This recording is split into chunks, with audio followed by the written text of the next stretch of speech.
श्री शिवाय नमस्तुभ्यम। हर हर महादेव। दोस्तों, आप सभी लोग जानते हैं कि 4 मई 2026 यानी सोमवार को पड़ रही है ज्येष्ठ महीने की तृतीया तिथि। और दोस्तों, ये वो तिथि है जो ज्येष्ठ महीने में पड़ने वाली सबसे बड़ी तिथि है, क्योंकि ये सोमवार के दिन पड़ रही है और इसका बहुत ही बड़ा और विशेष महत्व होता है। पूज्य गुरुजी ने कहा है, अगर कभी भी मौका लग जाए और ज्येष्ठ महीने की तृतीया तिथि सोमवार को पड़ जाए तो आप लोगों को 11 चावल के दाने वाला उपाय तो अवश्य ही करना चाहिए। और इन दोनों का संयोग बहुत ही कम आता है। और दोस्तों, पूज्य गुरुजी ने अपनी शिव महापुराण की कथा में बताया है, इस दिन आपको 11 चावल दाने वाला उपाय तो अवश्य ही करना चाहिए, क्योंकि ऐसा दिन पूरे साल में सिर्फ एक ही बार आता है। और दोस्तों, आप सभी लोग जानते हो कि सोमवार का अगर सबसे बड़ा कोई उपाय है तो वो 11 चावल के दाने वाला उपाय है। तो दोस्तों, इस सोमवार के दिन आप लोगों को इस 11 चावल दाने वाले उपाय को जरूर करना है। बहुत सारे लोग होंगे जिन लोगों ने इस उपाय को न किया हो, मतलब पूरा साल निकल गया और उन्होंने किसी भी दिन इस 11 चावल के दाने वाले उपाय को न किया हो। पर दोस्तों, आपके पास एक आखिरी मौका बचा हुआ है, जो कि 4 मई के दिन है। तो इस दिन आप लोगों को इस वाले उपाय को जरूर कर लेना है। भले ही आपने पूरे साल भर इस उपाय को ना किया हो, पर अगर आपने इस ज्येष्ठ महीने में पड़ने वाली तृतीया तिथि के दिन अगर इस वाले उपाय को कर लिया तो आपको इस उपाय को करने का वो फल मिलेगा जिसकी आपने कभी कल्पना भी नहीं करी होगी। इसीलिए आप लोग इस वाले उपाय को एक बार जरूर कर लेना, ताकि आप लोगों के हाथ से यह मौका ना जा सके और आपको इस उपाय को करने का फल मिल सके। दोस्तों, यह उपाय पंडित जी ने अपनी अभी की ही शिव महापुराण की कथा में बताया है, जिस उपाय को आज हम आपको बहुत अच्छे से समझाने वाले हैं। इस वीडियो को देखने के बाद इस उपाय को समझने के लिए आपको कोई और वीडियो को देखने की जरूरत नहीं पड़ेगी। तो चलिए दोस्तों, उपाय को शुरू करते हैं। देखिए, यह इस ज्येष्ठ महीने के सोमवार के दिन यह इतना खास होता है, इतना महत्वपूर्ण होता है।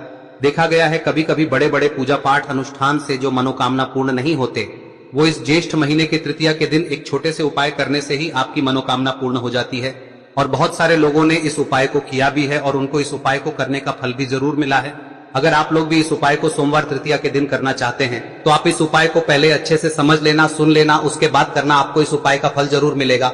और इस उपाय को कर लेने से आपके घर में चाहे किसी भी प्रकार की दुख और समस्या क्यों ना चल रही हो, आपको उसका कारण भी नहीं पता है कि भाई ये समस्या किस कारण से चल रही है। उसका कुछ भी कारण हो सकता है, जैसे पितृदोष हो सकता है या किसी भी तरह का मंगल दोष भी हो सकता है। तो इस दिन आप लोगों को यह वाला उपाय कर लेना है।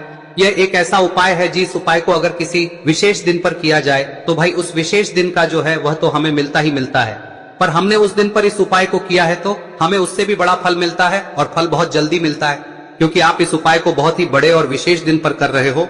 तो चलिए अब उपाय के बारे में बात करते हैं, लेकिन उससे पहले आप लोगों को यह जानना आवश्यक है कि आखिर यह उपाय किस समय करना है, किसको करना है और कैसे करना है। तो चलिए हम आगे आपको वीडियो में एक एक करके बता देते हैं। लेकिन उससे पहले अगर आप लोग हमारे चैनल पर नए हैं तो हमारे चैनल को सब्सक्राइब कर लेना और इस वीडियो को लाइक करके कमेंट बॉक्स में श्री शिवाय नमस्तुभ्यम ओम नमः शिवाय जरूर टाइप कर देना। और अपने फायदे के लिए, गरीबी दूर करने के लिए इस वीडियो को पूरा देखकर जाना, तभी आपको लाभ की प्राप्ति होगी। यदि आज आपने वीडियो को बीच बीच में से देखा, काट काट कर देखा, तो आपको जीवन में कभी सफलता हासिल भी नहीं होगी। तो दोस्तों, इस 11 चावल के दाने वाले उपाय को हमें इस सोमवार के दिन कैसे करना है, किसको करना है, किस समय करना है और कहां पर करना है, ये सारे सवालों के जवाब आपको इस वीडियो में मिल जाएंगे। और जो ये वीडियो देखेगा भाई, उसको 11 चावल के दाने वाला उपाय जरूर करना चाहिए, क्योंकि इस दिन एक चावल के दाने का भी बहुत ही बड़ा और विशेष महत्व होता है। और जब बात आ जाए 11 चावल के दाने की, तो ये सोने पे सुहागा वाली बात हो जाती है और ये एक बहुत ही बड़ा उपाय हो जाता है इस सोमवार तृतीया तिथि का। तो अब दोस्तों, इस 11 चावल के दाने वाले उपाय को आखिर करना किसको है, सबसे पहले हम लोग वो बात जान लेते हैं। तो देखो, घर की जो बड़ी माताएं बहनें होती हैं, उन माताओं बहनों में से कोई भी एक बड़ी माता बहन इस वाले उपाय को कर सकती है। और दोस्तों, अगर आप चाहें तो अपने घर में से सभी सदस्यों को भी इसको करवा सकते हैं। अगर किसी व्यक्ति की खुद की कोई मनोकामना है, खुद की कोई दुख और परेशानी है जो कि वो अपने लिए ही करना चाहता है, इस वाले उपाय को तो वह खुद अपने लिए भी कर सकता है। बाकी अगर कोई घर में से ऐसा है जो कि अपने पूरे घर परिवार की सुख और शांति के लिए ये वाला उपाय करना चाहता है, तो भाई वो भी कर सकता है, उसमें भी कोई दिक्कत वाली बात नहीं है। कहने का मतलब यह है कि इस उपाय को हर के सदस्य भी कर सकता है और पूरे घर परिवार के सदस्य के लिए घर की बड़ी माताओं बहनों में से कोई एक माता बहन भी कर सकती है। माताएं बहनें अगर घर में उपस्थित ना हो या वो ये वाला उपाय ना कर पा रही हो, तो फिर घर का कोई बड़ा सदस्य भी इस 11 चावल के दाने वाले उपाय को कर सकता है, चाहे फिर वो पुरुष ही क्यों ना हो, उसमें कोई भी दिक्कत वाली बात नहीं है। अब दोस्तों, इस 11 चावल के दाने वाले उपाय को हमें करना कहां पर है, हमें इसे शिवजी के मंदिर में जाकर करना है। बहुत सारे लोग प्रश्न करते हैं उपाय को करते समय क्या हम इस उपाय को घर पर कर सकते हैं? तो इस वाले उपाय को आप घर पर नहीं कर सकते हो। इस वाले उपाय को करने के लिए आपको शिव जी के मंदिर ही जाना पड़ेगा। उसके बाद में दोस्तों जो अगला प्रश्न निकल कर आता है वो ये आता है इस उपाय को लेकर कि आखिर इस उपाय को हमें किस समय करना है, सुबह के समय करना है कि शाम के समय करना है? तो देखो, इस वाले उपाय को आप लोग सुबह के समय भी कर सकते हो और शाम के समय प्रदोष काल में भी कर सकते हो।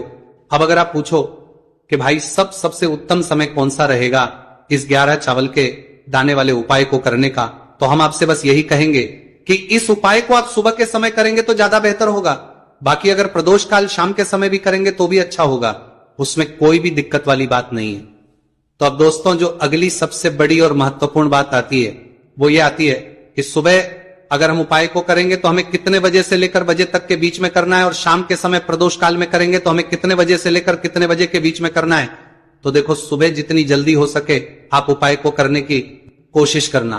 बाकी अगर किसी कारणवश लेट भी हो जाओ, थोड़ी देर भी हो जाए, तो 10 या 11 बजे तक भी आप उपाय कर लेना, पर 12 बजे से ज्यादा देरी ना हो, ठीक है? इस बात का ध्यान रखना। उसके बाद में दोस्तों अगर शाम के समय प्रदोष काल की बात करें, दोष काल का जो समय होता है वो शाम के 6 बजे से शुरू हो जाता है। मतलब शाम के 6 बजे से लेकर 7 बजे के बीच का जो समय होता है यह समय प्रदोष काल का समय होता है। पर अभी जो मौसम चल रहा है इस मौसम में जो है शाम बहुत देरी से होती है, तो आप इस उपाय को 7 या 8 बजे के बीच में भी कर सकते हो। मतलब शाम के 6 बजे से रात 8 बजे के बीच में आप कभी भी इस वाले उपाय को कर सकते हो, उसमें कोई भी दिक्कत वाली बात नहीं है। अब दोस्तों यहां पर इस उपाय को लेकर एक और सबसे बड़ी बात यह निकल कर आती है कि इस 11 चावल के दानों को हमें लेना कहां से होता है, और हमें इस उपाय को करने के साथ में क्या और कुछ भी सामग्री ऐसी होती है जो शिव जी के मंदिर लेकर जानी है। तो देखो यहां पर हम आपको बता दें, सबसे पहले आप लोग ये जान लो कि ये जो 11 चावल के दाने वाला उपाय है, सिर्फ और सिर्फ आप उपाय की सामग्री लेकर कभी भी शिव जी के मंदिर मत जाना, क्योंकि हमें भगवान के सामने ये नहीं दर्शाना है कि अगर हम भगवान शिव जी के मंदिर आए हैं तो अपने फायदे के लिए आए हैं। तो इसलिए जो भी पूजन सामग्री है, उपाय सामग्री है 11 चावल के दाने, इसके साथ में आपको पूजन सामग्री भी जरूर लेकर जाना है। देखो, अगर सुबह के समय उपाय कर रहे हो तो सीधी सी बात है, 1 लोटा जल तो आप लेकर जाओगे ही जाओगे। वही 1 लोटा जल अगर मिट्टी का जल हो तो बहुत अच्छा रहेगा। मिट्टी का जल कैसे बनाया जाता है, इसके लिए हमने पहले से बहुत सारी वीडियोस बना दी है। आपके पास इस दिन एक आखिरी मौका रहेगा मिट्टी का जल शिवजी पर चढ़ाने का और उपाय को करने का, बहुत बड़ा आपको इस दिन फल मिलेगा। तो इसलिए इस दिन हो सके तो भाई मिट्टी का जल चढ़ाना, तो अपने साथ में कम से कम 1 लोटा जल तो आपको लेकर जाना ही जाना है। अगर मिट्टी का जल नहीं है तो घर का जल भी आप इस्तेमाल कर सकते हो। इसके अलावा जो भी पूजन सामग्री है, देखो 11 चावल के दाने ये अलग आपके रहेंगे और जो आपकी पूजन सामग्री रहेगी वो अलग रहेगी। पूजन सामग्री में आप जो भी चीज लेकर जाना चाहे वो लेकर जा सकते हैं, उसमें कोई भी दिक्कत वाली बात नहीं है। वही अगर हम बात करें शाम के समय की, तो शाम के समय शिवजी पर जल नहीं चढ़ता है, इसीलिए शाम के समय आप लोग एक दीपक तैयार कर ले जो कि गोलबत्ती का, आटे का, शुद्ध देसी गाय का घी का होगा है।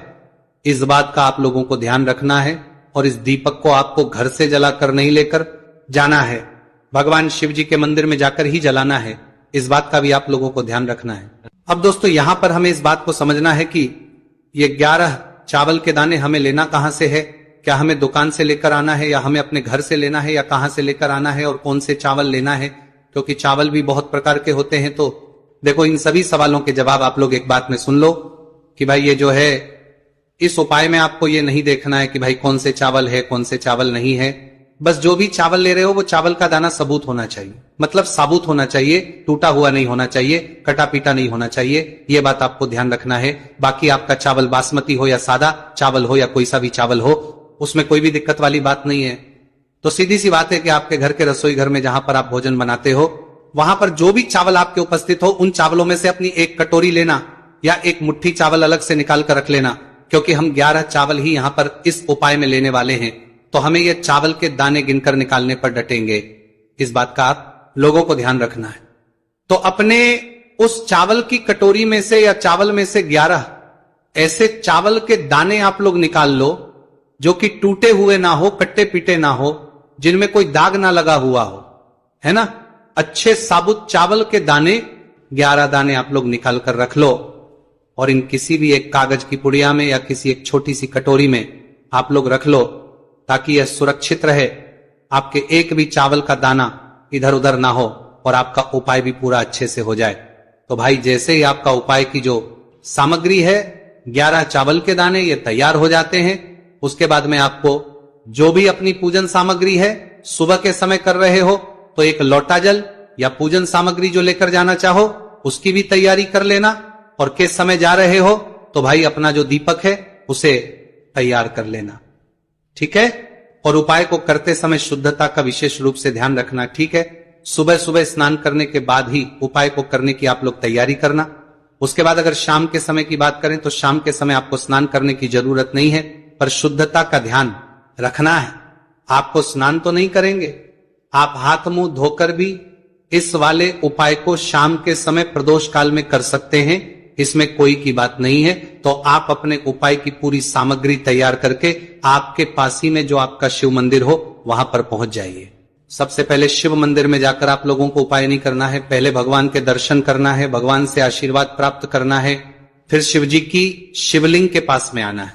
शिवलिंग के पास में आने के बाद आप जो पूजन सामग्री लेकर आए हुए हैं, जैसे कि सुबह गए हुए होंगे तो एक लोटा जल और जो भी पूजन लेकर आए हैं आप उनसे भगवान शिव जी की पूजन कीजिए। सबसे पहले तो एक लोटा जल ही चढ़ेगा, उसके बाद में आपकी पूजन सामग्री चढ़ेगी। उसके बाद में अगर दोस्तों शाम के समय अगर आप इस उपाय को कर रहे हो तो अपने साथ में कम से कम एक जो दीपक है गोलबाती का जो आप अपने साथ में लेकर गए हो उस दीपक को मंदिर में जाकर अपनी माचिस से जलाना है और उस दीपक को शिवलिंग के पास में रखना है, ठीक है।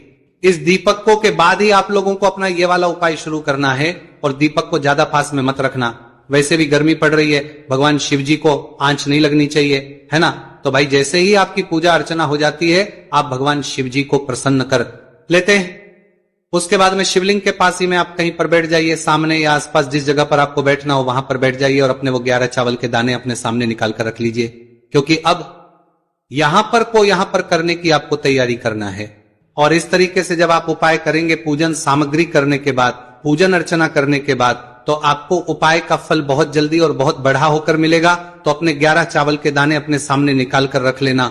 और ये जो उपाय है ये आपकी सीधे हाथ की हथेली से होगा, इसलिए इस बात का भी विशेष रूप से ध्यान रखना है। तो सीधे हाथ की हथेली का प्रयोग करके ही आप लोग अपना इस वाले उपाय को करना। अपने सामने जो भी आपकी कागज की पुड्डियां हैं उसको रख लो, या कटोरी है तो भाई उसे अपने सामने रख लो और अपने वो 11 चावल के दाने निकाल लो, ठीक है। उसके बाद में दोस्तों अब आपको क्या करना है कि शिवलिंग आपके सामने होगी तो आपने वो 11 चावल के दाने एक एक करके आपको शिव जी के शिवलिंग के ऊपर चढ़ाना है। कहां पर चढ़ाना है? शिवलिंग के ऊपर चढ़ाना है, और कहीं पर भी नहीं चढ़ाना है, आपको अपने हथेली से शिवलिंग के ऊपर चढ़ना है। भले ही फिर वो अपने आप जलाधारी पर गिर जाए या मतलब वहीं पर गिर जाए, उसमें कोई दिक्कत वाली बात नहीं है, पर आप चढ़ाओ शिवलिंग के ऊपर ही। तो आपको क्या करना है, अपना पहला चावल उठाना है, श्री शिवाय नमस्तुभयम बोलना है और शिवलिंग पर चढ़ा देना है। इसी तरीके से दूसरा चावल का दाना उठा है, शिवलिंग पर चढ़ाना है और मंत्र बोल देना है, और फिर तीसरा चावल का दाना उठाना है, श्री शिवाय नमस्तुभयम बोलना है और चढ़ा देना है। इसी प्रकार से आपको पूरे 11 चावल के दाने एक एक करके शिवजी के शिवलिंग के ऊपर चढ़ाना है और भगवान से प्रार्थना करते जाना है। मतलब प्रार्थना तो आपको आखिरी में करना है, पर हर एक के दाने को चढ़ाते समय श्री शिवाय नमस्तु भयम जरूर बोलना है। उसके बाद ही में ये चावल का दाना शिवलिंग के ऊपर आपको चढ़ाना है। जैसे ही आपके 11 चावल के दाने शिवलिंग के ऊपर जाते हैं तो भाई उसके बाद में आपको क्या करना है, भगवान से अपनी मनोकामना बोलना है। मनोकामना भी कब बोलना है? जब आपका 11 चावल का दाना आपके सीधे हाथ की हथेली में हो और आप उसे चढ़ाने के लिए जा रहे हो, श्री शिवाय नमस्तुभयम बोलकर उस आखिरी चावल के उस शिवलिंग के ऊपर चढ़ा देना और भगवान से फिर अपनी वहां मनोकामना बोल देना। जिस मनोकामना के लिए आप लोग अपना ये वाला उपाय कर रहे हो, जिस भी दुख और परेशानी के लिए आप लोग अपना ये वाला उपाय कर रहे हो, उसके बाद में जैसे ही आप अपनी मनोकामना बोल देते हो आपका ये वाला उपाय पूरा हो जाता है। पर दोस्तों उपाय को करने के बाद आप लोगों को 2 मिनट भगवान शिव जी के मंत्र का जाप जरूर करना है, और मंत्र का जाप करने के बाद भगवान एक और बार प्रार्थना करना है, अपनी मनोकामना के लिए या अपनी जो भी दुख और परेशानी